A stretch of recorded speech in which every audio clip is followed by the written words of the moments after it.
Eu sou a Adriana Santana e agora dou início a mais um episódio do podcast Calumbi, um encontro plural com a história e a cultura do sertão baiano. E hoje chegamos a mais um episódio da 4ª temporada do nosso programa, que tem como tema as sertanejas pesquisadoras. Vocês vão ouvir hoje uma conversa que eu tive com Laís Machado, que é bióloga, doutora em microbiologia e professora da Universidade Federal do Vale do São Francisco, campus de Senhor do Bonfim. Além disso, Laís integra o coletivo Ciência Oxi, que é dedicado à divulgação científica a partir do semiárido. Ela vai contar para a gente um pouco da sua trajetória até aqui. E no quadro Jovens Pesquisadoras, trazemos o depoimento de Michele Araújo, que é recém-graduada em Pedagogia pela UNEB, a Universidade do Estado da Bahia, Campus 7, Senhor do Bonfim. Ela apresenta seu trabalho de conclusão de curso, que se voltou para o tema da educação inclusiva. Eu quero lembrar mais uma vez que o quadro Jovens Pesquisadoras é um espaço reservado para as mulheres iniciantes no campo da pesquisa. Então, se você se encaixa no perfil, vem compartilhar sua experiência com a gente aqui no Calumbi. Escreve para a gente por e-mail ou pelas redes sociais. O nosso e-mail é o contato@podcastcalumbi.com. E no Instagram e no Facebook, a gente está com @podcastcalumbi. E antes de ir para a conversa, eu quero deixar um último recado. Os trabalhos acadêmicos que a gente citou nesse episódio e em todos os outros episódios da temporada, eles estão disponíveis para download no nosso site oficial. O nosso endereço é o www.podcastcalumbi.com. Então entra lá para conferir. E agora, sem enrolação, vamos para a conversa para falar sobre ciência. Estamos aqui hoje com o terceiro episódio dessa 4ª temporada, né? Em que estamos recebendo mulheres pesquisadoras que atuam no sertão, que são sertanejos, nasceram no sertão ou atuam no sertão, né? E hoje a gente recebe mais uma convidada especial, agora saindo um pouco das ciências humanas, das ciências sociais, que é nosso foco principal aqui no podcast, hoje dando atenção para outras ciências, as ciências da natureza. Hoje estamos aqui com Laís Machado. Bem-vinda, Laís. Eu queria que você se apresentasse rapidamente para os nossos ouvintes. Oi, pessoal. Eu sou Laís Machado, né? Laís Feitosa Machado. A Adriana está falando, né, que está trazendo agora mulheres de outra área, né? Então, eu sou bióloga, né, da área das ciências da natureza que ela está trazendo. E atualmente eu sou professora, né, na Universidade Federal do Vale do São Francisco, no campus de Senhor do Bonfim, a Univasf. Então, eu acho que é nesse contexto aí que a gente entra no convite de Adriana, né, de ser uma mulher que está trabalhando aí na região do sertão, né? Eu não sou sertaneja, porque eu sou de Fortaleza, Ceará, mas eu estou morando já há 5 anos no sertão baiano, né? Morando e trabalhando no sertão baiano, né, que é em Senhor do Bonfim. Massa! Uma coisa que a gente está fazendo aqui nessa temporada é conhecendo a trajetória da mulher que está por trás dessa pesquisa, sabe? Nós temos trajetórias muito diversas e muitas vezes quem lê nosso artigo, nossa dissertação, nossa tese, não sabe, né, dessa trajetória, de onde viemos. Então, eu queria que você contasse um pouquinho da sua trajetória de pesquisa desde a graduação até aqui. Falo sim. Então, como eu falei, né, eu sou aqui de Fortaleza, então minha graduação eu fiz aqui em Fortaleza, na Universidade Federal do Ceará, né, no campus do PC. Então, eu sou graduada, eu tenho licenciatura e bacharelado em Ciências Biológicas. Desde a graduação, eu trabalhei, na área da pesquisa, eu trabalhei com microbiologia, né? Então, eu sempre estudei, na verdade, micro-organismos ambientais. Então, minha pesquisa desde sempre foi isso. Que eu permaneci com essa linha de pesquisa também, né, quando estava no mestrado e no doutorado. Mas, assim, também desde a graduação, eu me envolvi muito com projetos relacionados à divulgação científica, né? Então, eu participava do PET, que é o Programa de Educação Tutorial, né? Então eu fui do PET Biologia, que a gente fazia, né? O PET ele busca trabalhar muito o tripé da universidade, né? Então a gente estava assistindo às aulas, né? Que é a parte do ensino. A gente tinha que estar no laboratório pesquisando, ou se não no laboratório, num grupo de pesquisa, pesquisando, e a gente fazia junto com o PET também atividades de extensão. E dentro dessas atividades de extensão também aprendi muito, né? Porque a gente entra muito em contato com a sociedade, a gente chama as pessoas de fora da universidade para entrar na universidade. Então, eu acho que desde ali meio que começou, são minhas duas paixões, né? Que é a microbiologia ambiental e a extensão, principalmente projetos de divulgação científica que a gente fazia muito com o PET.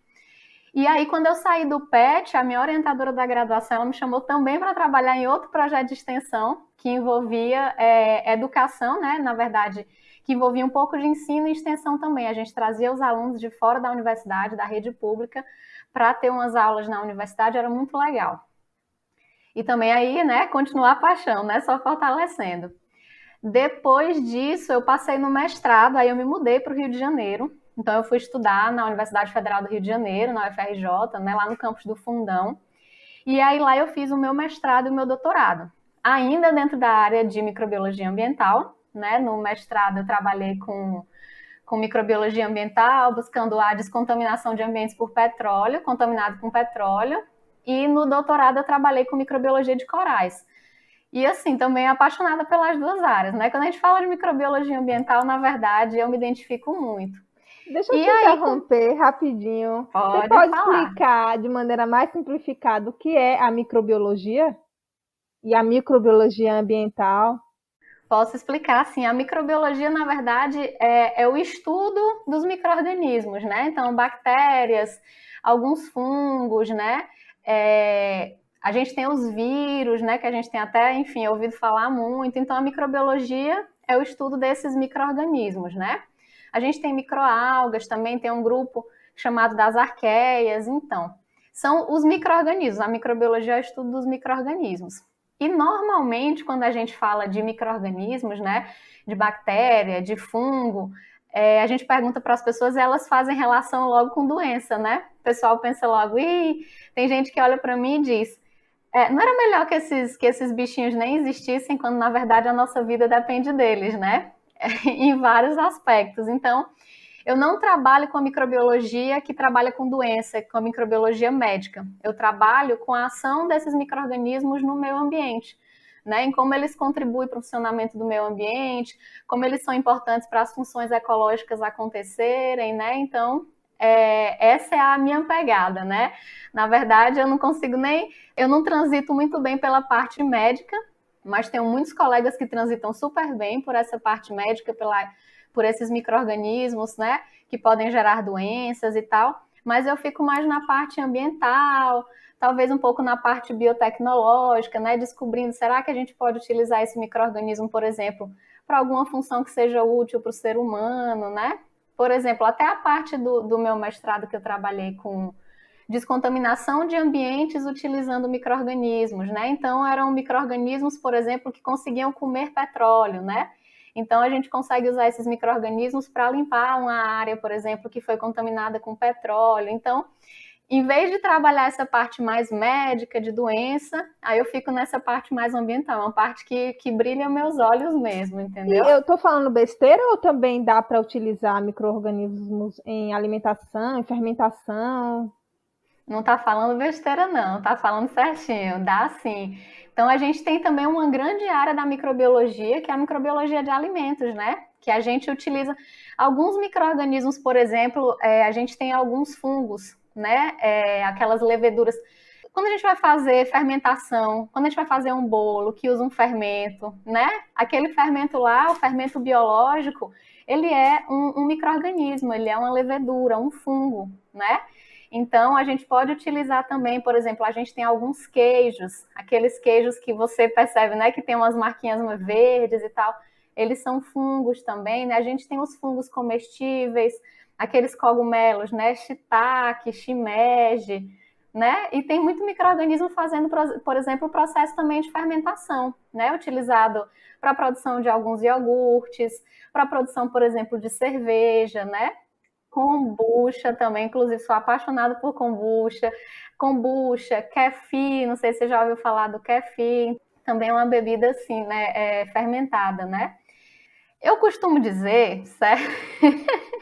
Eu costumo dizer que os micro-organismos, eles são os donos do mundo, certo? Primeiro que eles estão em todos os lugares. A gente só não tem micro-organismo se a gente estiver num ambiente que é estéril. E aí você imagina, o que é que a gente tem de estéril, né? Uma sala de cirurgia, talvez, só até a gente entrar lá, porque a gente também não é estéril, né? A gente tenta manter as melhores condições e tal, mas os micro-organismos, eles estão em todos os lugares. Inclusive, né, essa é até uma informação que o pessoal se assusta muito. Para você ter ideia, a gente tem muito mais célula de micro-organismo no nosso corpo do que célula humana. Então, assim, se a gente pensar, né, que é o que o pessoal fala normalmente, né, que o micro-organismo só faz mal, era melhor a gente se livrar dessas bactérias, como era que a gente ia se livrar deles se a gente tem muito mais célula deles no nosso corpo do que nossa, né? Será que eles fazem tão mal assim? Como é que a gente ia dar conta de viver, né, nessa associação tão estreita com tantas células deles no nosso corpo se eles fizessem mal para a gente, né? Na verdade, de todos eles que a gente conhece, só cerca de 10% pode causar algum mal para a gente. Então, essa é uma fama que não é uma fama justa. Né? Não é uma fama justa. Que ótimo! Aí, então, tu também ficou no tema da microbiologia até o doutorado, né? Até o doutorado eu fiquei no tema da microbiologia também. E aí, lá na UFRJ, eu também encontrei um pessoal que gostava muito de fazer divulgação científica, né? Que, assim, só para esclarecer, né, que a divulgação científica, ela é a forma que ela tem como objetivo levar aquilo que é produzido dentro da universidade para o público leigo. E só para que a gente não entenda errado o que é o público leigo é quem não tem familiaridade com aquele assunto. Então, por exemplo, muito provavelmente para a sua área, eu sou o público leigo, né? Porque às vezes a gente pensa que público leigo é quem não teve acesso a estudo, é quem não sabe ler, e não é isso. Público leigo, na verdade, a gente é público leigo para a grande maioria dos assuntos, né? Porque a gente estuda um pouquinho daquilo ali, de alguma coisa, né? Então, aquilo ali a gente sabe. Mas qualquer outra coisa, a gente é público leigo. Então, assim, a ideia da divulgação científica é isso, né? Que tanto me encanta, é que a gente possa levar a informação que é produzida, né, dentro da universidade, do centro de pesquisa, para o pessoal que está fora, né? Para as pessoas que, ou até mesmo para quem está dentro, mas é de outra área, por exemplo. Eu preciso que uma pessoa da física, da química, de outra área, produza material de divulgação científica para que eu possa acessar aquela informação. Então, assim, a ideia realmente é democratizar o acesso ao conhecimento científico, né? E aí, lá no UFRJ, eu encontrei gente também que era muito ligada na divulgação científica, então já me juntei em outros projetos também. Um dos projetos que a gente tinha era o Curta Micro, né? Que eu trabalho com microbiologia, encontrei as pessoas da microbiologia, e aí a gente trabalhava com divulgação, fazendo vídeos, fazendo textos de divulgação científica também. E aí foi isso, né? Aí depois cheguei na Univasf, né? Passei no concurso, mudei do Rio para Senhor do Bonfim e fui surpreendida muito positivamente. Na verdade, eu adoro a cidade de Bonfim. Né? Então, o Bonfim, na verdade, tem um negócio, né? Que a cidade abraça a gente, as pessoas abraçam a gente. E aí estou lá desde então, de 2016 até hoje, estou lá na Univasf, sendo professora do curso de Ecologia. E aí vamos entrar então, né, no grupo que hoje você tem lá na Univasf, que é o Ciência Hoje, que é um grupo de divulgação científica, né, formado por pessoas de Senhor do Bonfim, mas também de outros campos da Univasf.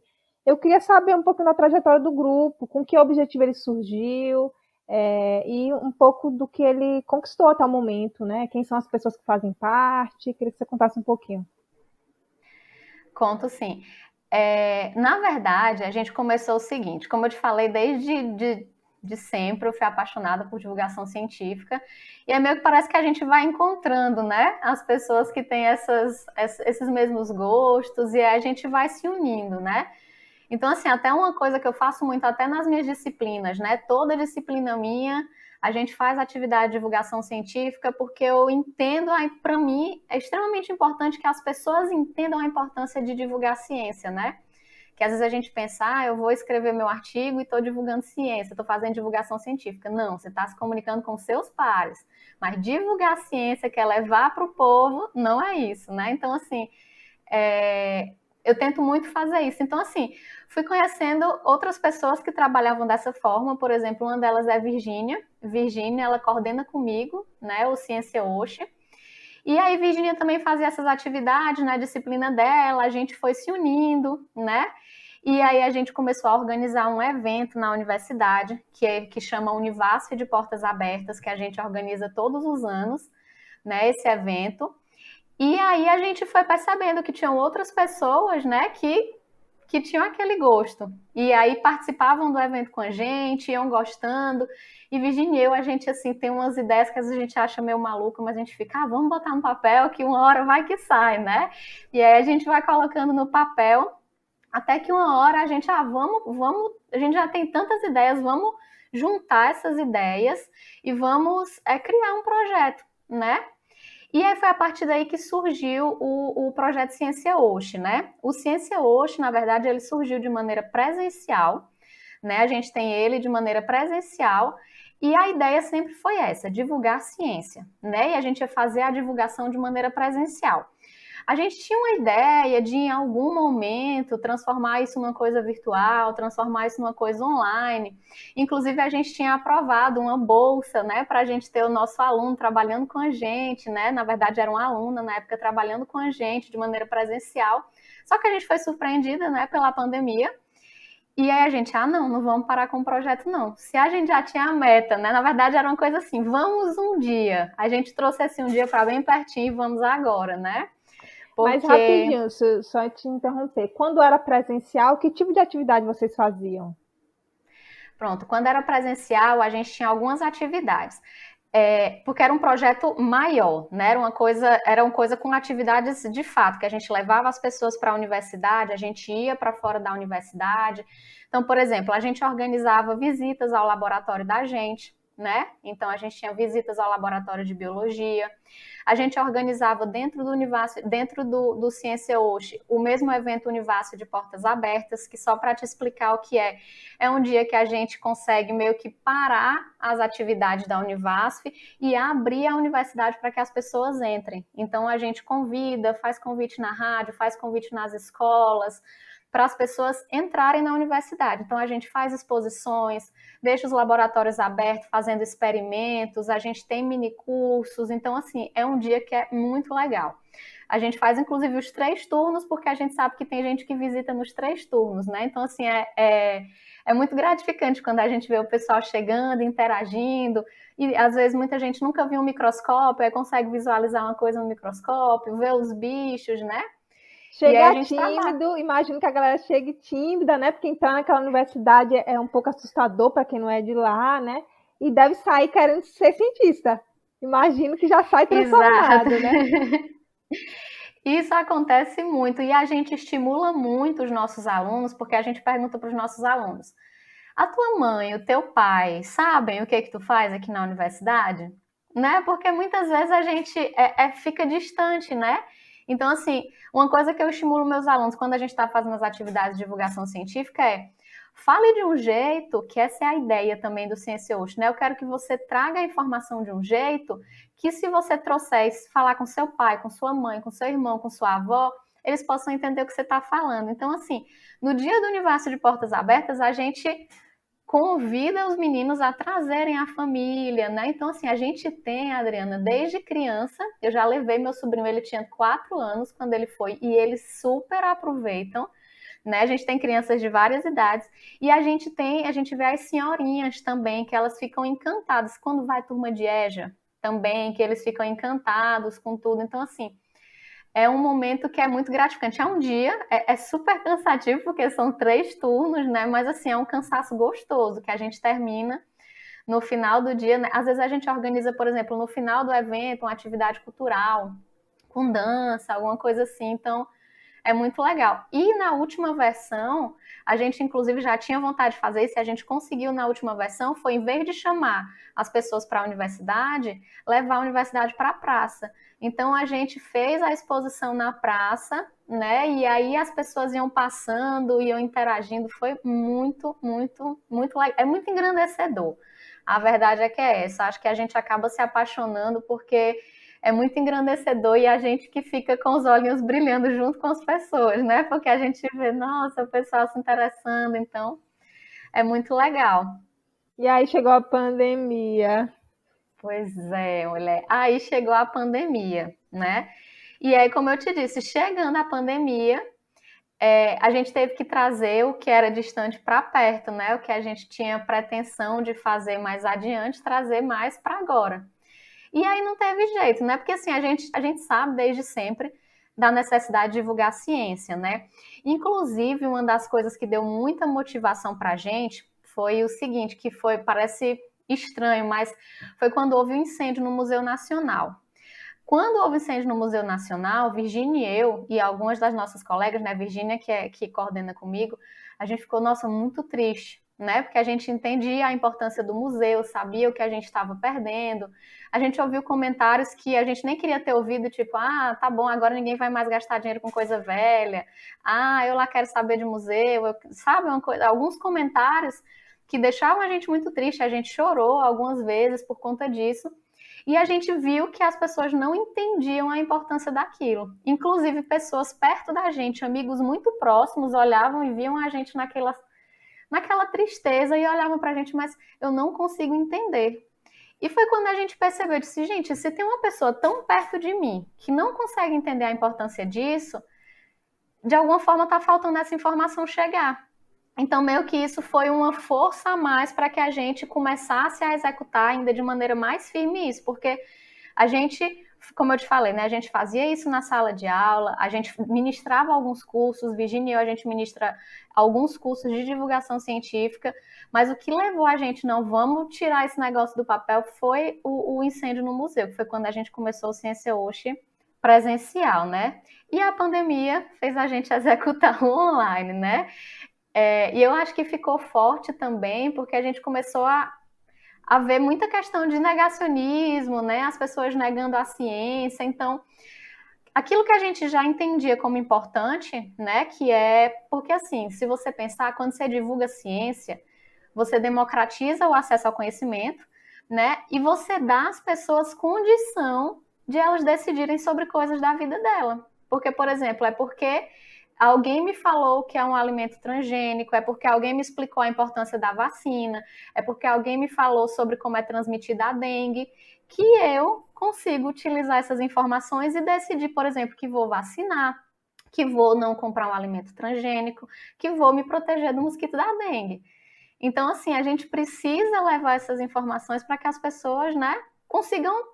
É isso, é democratizar o conhecimento, né? É dar condição de você entender aquilo para você decidir sobre aquilo que afeta necessariamente sua vida, né?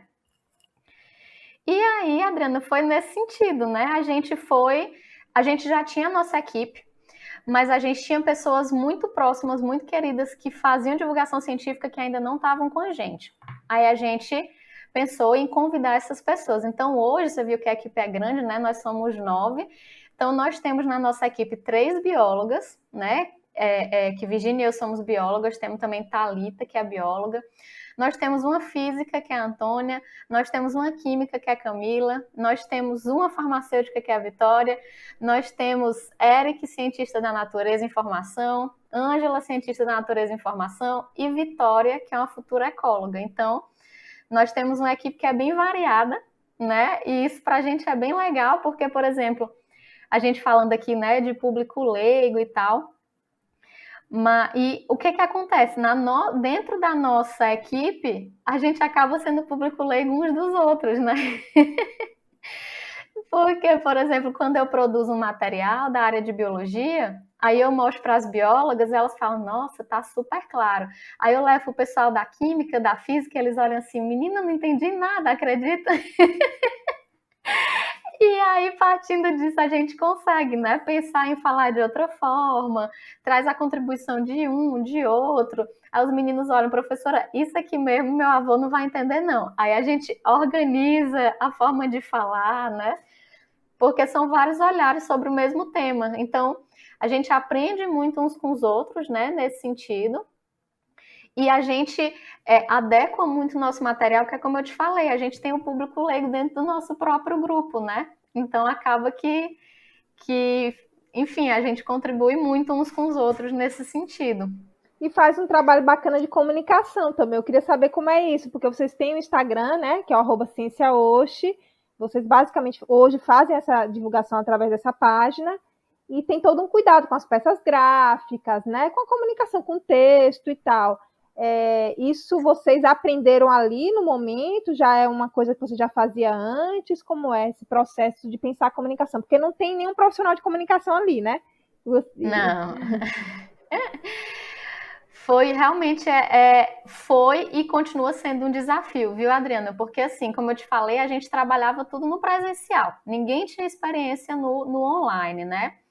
Mas a gente resolveu que ia fazer isso. Então, assim, os primeiros meses do nosso projeto foram meses em que a equipe toda estava debruçada para tentar estudar e entender de ferramentas, de mídias sociais. Então, assim, a gente foi construindo junto, por exemplo. Era meio que assim, enquanto Virginia e eu, a gente pensava a estrutura da página, aí vinha Thalita e trazia coisas de mídia social, aí vinha outra pessoa e trazia outra coisa, outra pessoa. Então, assim, a gente foi estudando desde paleta de cores, né? Porque a gente foi identificando quais são as melhores cores para ver. Aí a gente descobriu, por exemplo, que tem paletas de cores com questão de acessibilidade, que você vê, não, a pessoa que é daltônica não enxerga bem nessa combinação, então a gente também tem atenção a isso, né? Que a gente não sabia que tinha essas paletas. A gente foi aprendendo a usar programas, né? A pesquisar como é que funciona o Instagram, como é que é a entrega das ferramentas do Instagram, como é que a gente faz. Então, assim, foi um processo, eu acredito, de talvez uns 3 meses de estarmos todos bem debruçados nisso, né? Aí um trazia uma coisa, a gente tentava aplicar, outro trazia outra, a gente ia vendo como é que funcionava. Inclusive, nesse processo, né, porque a gente continua estudando, porque a gente vai vendo, porque as mídias elas também vão mudando muito, né? Então, é uma atualização em cima da outra. Então, a gente vai, essas atualizações vão acontecendo e a gente vai, agora que a gente pode soltar uma informação em 60 segundos e ela circula de maneira mais rápida. Antes era só 30. Agora a gente vai fazer isso que entrega de uma forma mais rápida. Isso aqui atinge mais o público. Usa hashtag ou não usa hashtag? Foi um tempo estudando tudo isso que, assim, não era muito familiar para a gente, né? A gente começou a fazer vídeos recentes também, então foi assim um aprendizado. O próprio grupo trazendo para dentro do grupo. E aí a gente foi percebendo, não, acho que essa estratégia não está muito boa, agora a gente tem que mudar. E aí a gente já mudou também desde que o projeto começou, né? A gente está numa pegada nova de fazer uma coisa mais dinâmica, produzir materiais mais curtos, que antes a gente produzia materiais mais longos, a gente percebia que o alcance era menor, né? Porque as pessoas na internet gostam de consumir informações mais rápidas no Instagram, aí a gente tem que conseguir passar a informação de um jeito mais curto e a informação correta, precisa, direta e que chame a atenção. E é um desafio, viu? Mas eu adoro, viu? Eu, sendo da comunicação, assim, eu já acho que vocês fazem muito certinho. Isso é muito legal, o compromisso de vocês, né? Porque vocês querem, no final das contas, chegar a mais gente. E chegar a mais gente passa por esse cuidado com as redes, né? Então, eu fico feliz em ouvir isso. Vocês estão em constante reflexão sobre isso, né? E assim, a gente até, para ver, né, como é que a informação chega, a gente pede a ajuda dos nossos pais, dos nossos irmãos. Por exemplo, estou produzindo material. Aí eu chamo minha irmã, meu pai, minha mãe, dá uma olhadinha aqui, o que é que tu tá entendendo? Aí a pessoa diz, não, estou entendendo isso. Eu disse, não é isso. Aí eu disse, obrigada. A pessoa sai, aí eu vou, ajeito, aí disse, volta aqui. Aí quando a pessoa diz, entendi isso daí, eu disse, é isso mesmo que eu quero que entenda. Aí eu sei que já passou por um crivo, né? Porque, enfim, e não só eu faço isso, como outras pessoas do grupo também. A gente vai tentando se acertar nisso aí. Que massa.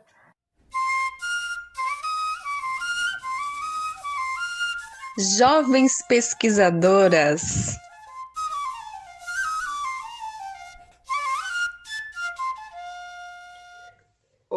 Meu nome é Michele Araújo dos Anjos. Bom, acabei de concluir pedagogia na Universidade do Estado da Bahia, campus 7, e agora estou cursando pós-graduação em neuropsicopedagogia em educação inclusiva pela Faculdade Vila dos Imigrantes, né, a FAVENE, que é a AD. O meu interesse pela educação inclusiva, ela se deu desde quando eu me tornei mãe de uma criança com paralisia cerebral. Eu tive várias dificuldades, né, com a acessibilidade nas escolas e principalmente com os professores, que sempre diziam não estar capacitado para lidar com o meu filho em sala de aula. E diante dessa dificuldade pessoal, eu precisei voltar a todos os meus estudos para aprender um pouco mais sobre os direitos do meu filho e de outras crianças na escola. E acabei me apaixonando pela educação inclusiva. Não pela educação inclusiva na prática, porque ela não existe. Ela muitas vezes não existe. Mas pela educação inclusiva, que eu acredito que um dia nós conquistaremos. Com isso, eu voltei todos os meus projetos acadêmicos para estudar, desde o meu primeiro projeto, que foi num espaço não formal, até o meu trabalho de conclusão de curso. O meu trabalho de conclusão de curso, ele teve como tema Um Mundo com Mais Marias, uma via de aprendizagem, intervenção e inclusão no ensino fundamental, na Escola Talmíria Teixeira Fonseca. O meu trabalho, ele foi baseado numa curta-metragem com o nome Cordas, que é de Pedro Solis, que ele conta a história de uma criança com deficiência que é integrado numa sala regular de ensino e Maria, com a simples corda, une duas realidades tão distintas, preenchendo de amor e alegria as possíveis dificuldades que existem no ambiente escolar, principalmente no ambiente que tem uma criança com necessidades especiais. Quando eu falo inclusão no meu trabalho de conclusão de curso, é sonhando, é desejando que realmente aconteça uma educação inclusiva, que realmente incluam essas crianças com necessidades especiais. E, acima de tudo, é a luta pela liberdade e igualdade de direitos para todos. Futuramente, eu quero fazer uma especialização, porque eu acredito que a formação continuada para mim é buscar renovar os meus conhecimentos. Eu acredito que todo professor, todo pedagogo, ele precisa estar sempre renovando seus conhecimentos. Uma formação continuada deve ser encarada como uma grande aliada de nós, educadores, porque contribui para a evolução do nosso trabalho docente, além de ajudar a lidar com as diversidades que diariamente a gente vai encontrar em sala de aula. E eu sempre persisto numa frase de Mantoan, que me acompanhou todo no meu processo de conclusão de curso, que ele fala assim, que na escola inclusiva, professores e alunos aprendem uma lição que a vida dificilmente ensina, é a respeitar as diferenças. Esse é o primeiro passo para construir uma sociedade mais justa. E é isso que eu também busco, né? Uma sociedade mais justa, uma sociedade mais inclusiva. Bom, o meu e-mail, ele é mili, com 2L, araújo, @hotmail.com. E o meu Instagram, ele mililuiz10, e aí todo mundo me encontra lá.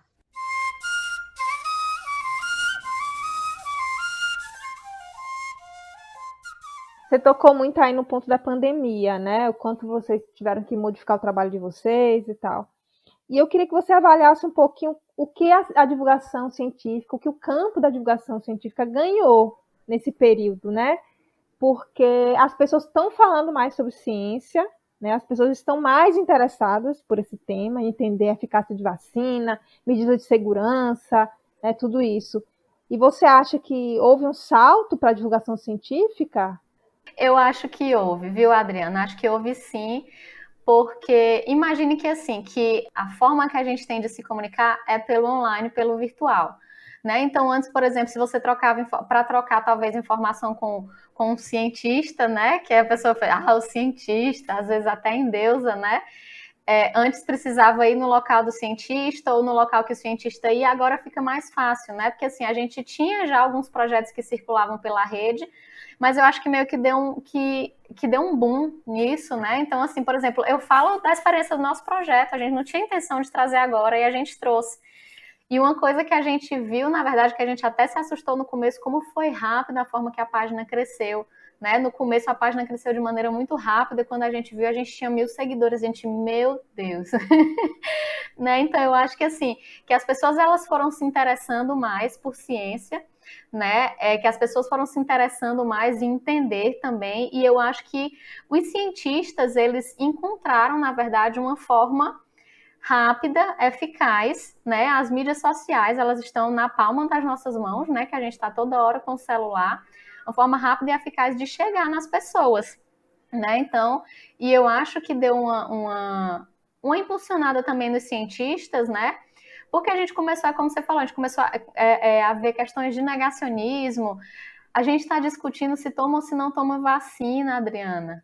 Entendeu? Tem gente discutindo isso, tem gente discutindo a Terra plana.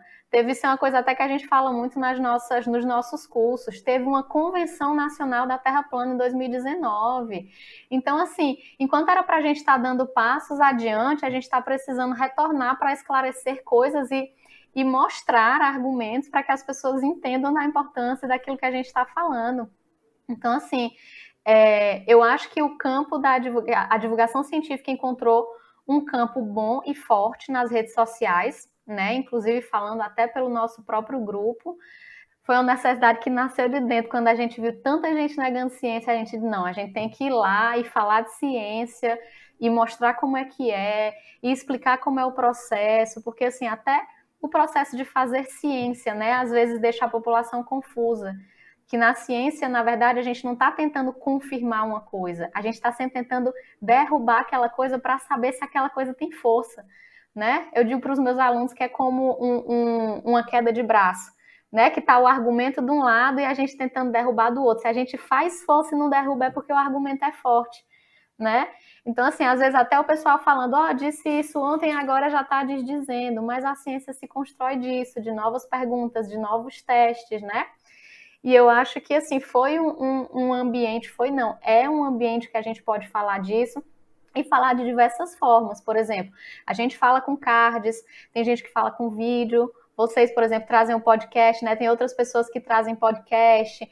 Então, assim, tem gente que vai na dancinha do TikTok, mas passando a informação. Então, assim, acho que a gente ganhou, na verdade a gente não ganhou, né? A gente já tinha, mas a gente está se utilizando mais, é a minha percepção, né, que a gente está, não tenho nenhum estudo para dizer se tá ou não, tá? Mas assim, a minha percepção é que a gente está usando mais as redes sociais, passando informação em diversos formatos, né? E eu acho que facilita, porque, por exemplo, eu posso ver uma dancinha, mas tem gente que vai preferir o podcast, tem gente que vai preferir o texto, e a gente consegue, né, ir abarcando vários públicos dessa forma. Eu queria também entrar no papo sobre financiamento à ciência, né? Que nos últimos anos no Brasil tem sido bem complicado. E eu queria entender se o grupo de vocês hoje tem financiamento, se vocês têm recurso CNPq, enfim, se você tem como pagar bolsistas, por exemplo, né? O nosso projeto, ele contou com uma bolsa, porque assim, são editais internos da universidade, né? Então ele contou com uma bolsa em 2020, que está terminando agora em setembro, outubro, se eu não me engano, e a gente aprovou de novo o projeto e a gente está com outro bolsista agora, que ela está ganhando a bolsa também, que é só até o final de dezembro. Mas, por exemplo, a gente só vai ter a bolsa até o final de dezembro, porque a gente não consegue garantir que vai conseguir pagar a bolsa depois disso, né? Então, assim, a gente não tem um financiamento, né? E é como eu falei, né? Para a gente fazer, né? Pesquisa, para a gente fazer divulgação, para a gente sair, né? Levar essa informação. É muito importante esse recurso, né? Não só humano, que a gente tem recursos humanos extremamente capacitados, né? Mas também recurso financeiro e recurso material. Para lá de importante, né? E você acha que conseguir financiamento para esses projetos no sertão tem alguma diferença? Há especificidades em fazer pesquisa no sertão, seja potencialidades ou dificuldades de conquistar financiamento, outro tipo de dificuldade? Você vê alguma especificidade nesse sentido na região do Senhor do Bonfim, na região dos sertões de forma geral? Adriana, é assim. Na verdade, durante muito tempo, né, acredito que essa é uma visão que já vem sido conversada e mudada, né? Mas durante muito tempo as pessoas olharam para o sertão e pensavam que era uma região seca, apenas, né, que a gente não tinha potencialidade, que a nossa, falando especificamente da parte biológica, que é a minha área, né, por exemplo, que a nossa biodiversidade não era uma biodiversidade que era lá essas coisas. Falava especificamente, por exemplo, da caatinga, que o pessoal pensa que é um ambiente morto, né? Isso, durante muito tempo, foi um argumento que ficou, não tem muito o que descobrir. Mas a verdade é que quanto mais a gente estuda o nosso ambiente, quanto mais a gente estuda o sertão, mais a gente vê que isso é errado, né?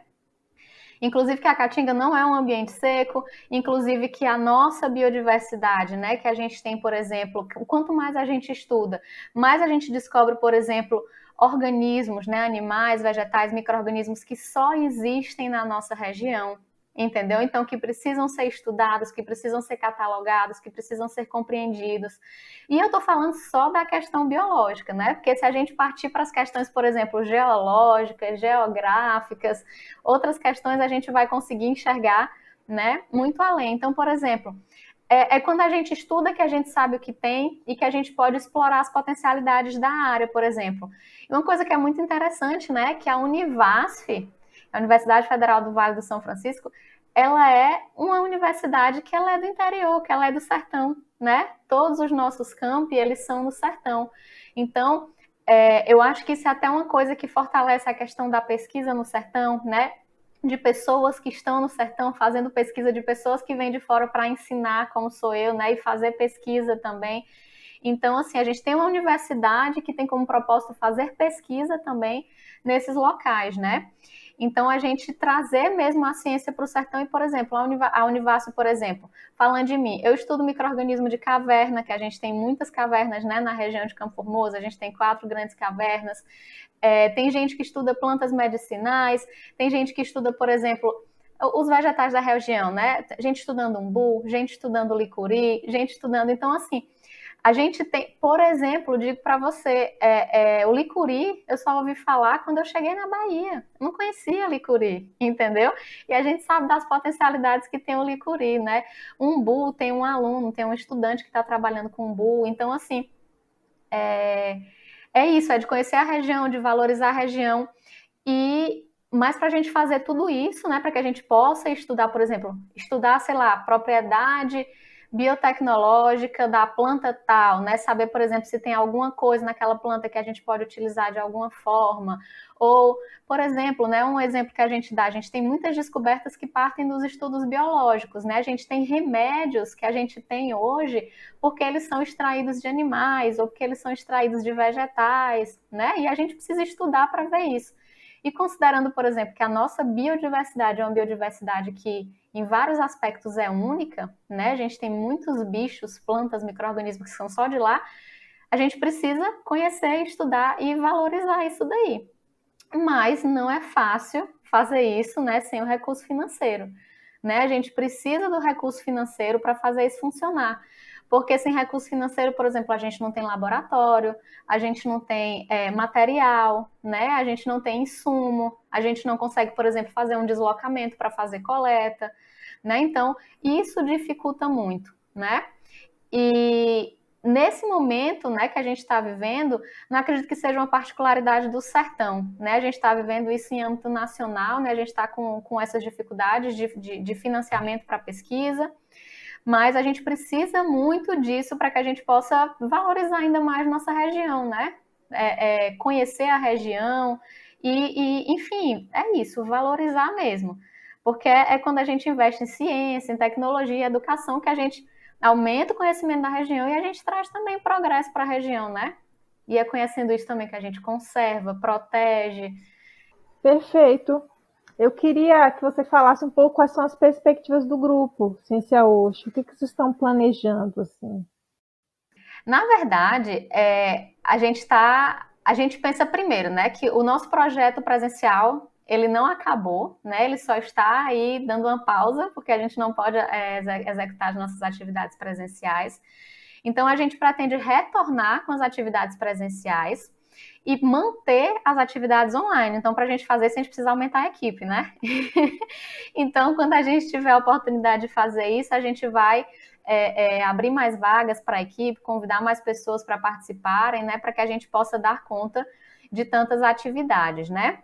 Uma coisa também que a gente tem muita intenção de fazer, né, que é uma coisa que a gente já vem estudando também, mas que a gente está ainda executando muito aos poucos, é tornar o nosso material um material um pouco mais acessível, né? Então a gente, por exemplo, começou a legendar os nossos vídeos, que é uma coisa simples, né, que a gente não fazia, então a gente começou a legendar os nossos vídeos, a gente já vê a questão da paleta, né, para os daltônicos, a gente está aí pensando como é que a gente vai fazer para incluir, por exemplo, como o pessoal tem aquela hashtag, né, para cego ver, que é para ver como é que a gente consegue incluir isso também. Então, a gente tem até os grupos de acessibilidade na universidade que a gente está aí se movimentando para fazer isso acontecer, né? Porque se a ideia é levar esse material para mais gente, isso é uma coisa que a gente está querendo muito fazer, né? Trazer novos conteúdos que possam já ser conteúdos que sejam mais acessíveis.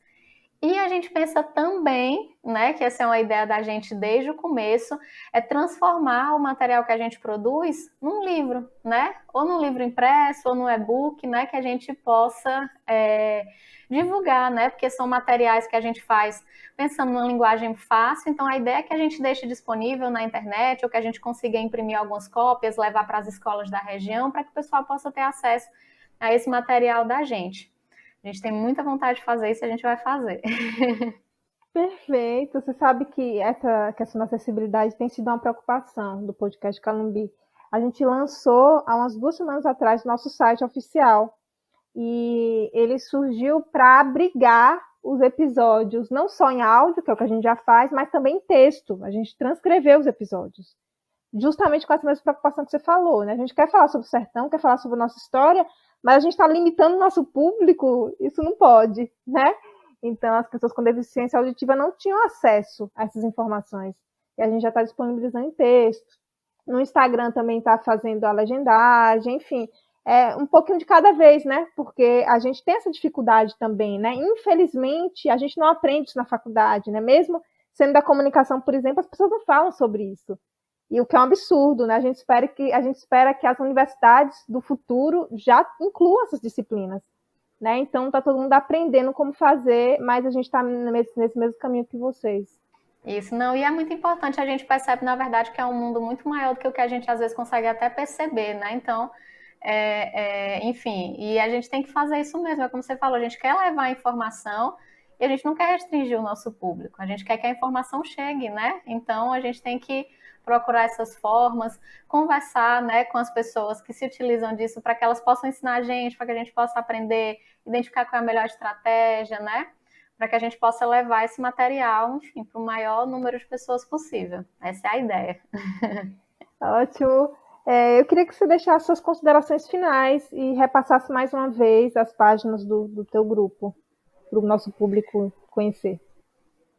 Passo sim, gente. A página, o nosso grupo é o Ciência Oxe.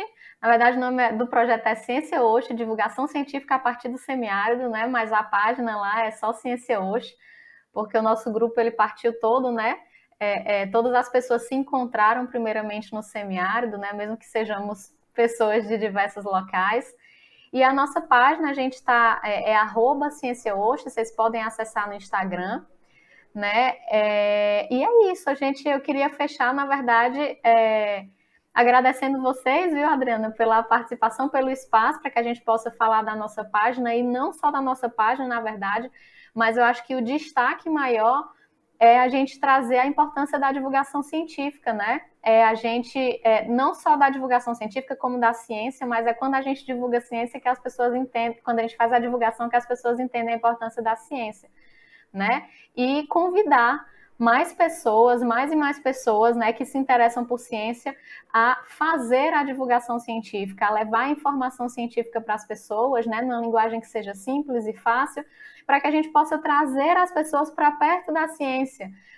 A gente quer que as pessoas entendam para que elas possam se conscientizar de algumas coisas, decidir, né, baseado no que a gente já conhece, e serem com isso, né, mais independentes, terem mais autonomia, porque é quando a gente decide com base no que a gente conhece, né, com base no que já tem de conhecimento, que a gente consegue ter autonomia e liberdade para isso. Então, acho que essa é uma das coisas que faz os olhinhos de todo mundo lá do Ciência Oxo brilhar, né? Que é poder levar essa informação e fazer com que as pessoas tenham acesso a elas. E eu convido vocês não só a divulgarem ciência, como a seguirem páginas de divulgação científica, né? Não só a nossa também, mas outras páginas que a gente tem muita gente muito boa em outros lugares. Inclusive, uma realização da gente, sabe o que foi, Adriana, que eu nem te falei? Que a gente começou motivada pelo incêndio no Museu Nacional. Hoje em dia, o Museu Nacional segue a nossa página e já compartilhou o material nosso. Que então, assim, massa! foi uma realização muito grande. Quando a gente viu, assim, emocionou, sabe? Os olhos cheios de lágrimas. Disse, gente... Não, vendo que o trabalho está alcançando, né? Tanta gente de outras regiões, né? Que legal. Isso, a gente tem pessoas de outras regiões, os dados do Instagram mostram, né, que tem até algumas pessoas de outros países, né, provavelmente gente também que, com certeza que lê em português, né, e que, enfim, conheceu nossa página. Então, o convite é esse, para que as pessoas sigam páginas de divulgação científica, páginas confiáveis, né, páginas de pessoas que entendam o que é fazer ciência, que isso é muito importante, que às vezes a gente vê pessoas falando de toda forma, e aí você vê que é baseado no achismo, baseado numa opinião. Isso não é ciência, tá, gente? Tem até aquela máxima, a ciência não liga para a sua opinião, ela é verdade. A ciência não liga para a sua opinião, né? A ciência ela é construída com base em fatos. E aí seguir páginas, né, de pessoas que estão fazendo esse trabalho de forma séria, de forma responsável, para ajudar a gente a se informar, né, para ajudar a gente a entender o que está acontecendo. Certo? E aí convido vocês também para seguirem nossa página. Quem quiser colaborar, entre em contato com a gente, que a gente também tem colaborações, né? A gente tem colaborações de diversos lugares já, o que é muito legal. Então, quem tiver interesse, eu quero fazer uma publicação, quero fazer alguma coisa junto com vocês, entre em contato com a gente, que a gente está super aberto para isso.